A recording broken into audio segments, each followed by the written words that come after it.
আসসালামু আলাইকুম। ইমারাতের মধ্যে বাংলাদেশিদের ভিসা বন্ধ আছে নাকি খোলা আছে আমি 10 সেকেন্ডের মধ্যে ক্লিয়ার করে দিচ্ছি। আসলে ভাই দেখেন, ফেসবুক আর সোশ্যাল মিডিয়া যদি ওপেন করি, অনেক এজেন্সি থেকে বলতেছে যে বাংলাদেশিদের ভিসা ব্যান, বাংলাদেশের ভিসা বন্ধ। তা আসল সত্যি কি? আসল সত্যি হচ্ছে বাংলাদেশ এম্বাসি ইন দুবাই থেকে বলতেছে খবরটা পুরোপুরি মিথ্যে। এখানে 2026 সালে বাংলাদেশের ভিসা কোনো ব্যান নেই।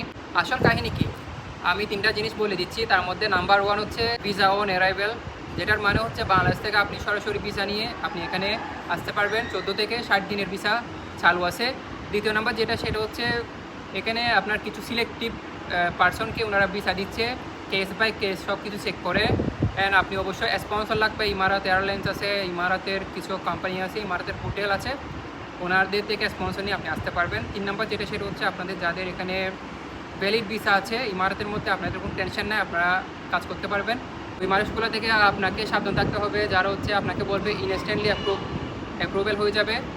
কারণ তারা আপনার থেকে আগে টাকা নিবে, টাকা নিয়ে হচ্ছে ওরা আপনার সাথে স্ক্যাম করতে পারে।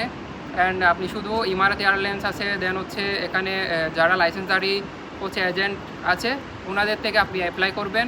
আর আপনার পাসপোর্ট আছে, ওটার মেয়াদ 6 মাস থাকতে হবে। অবশ্যই আপনি রিটার্ন টিকিট নিয়ে আপনি এখানে আসতে পারবেন।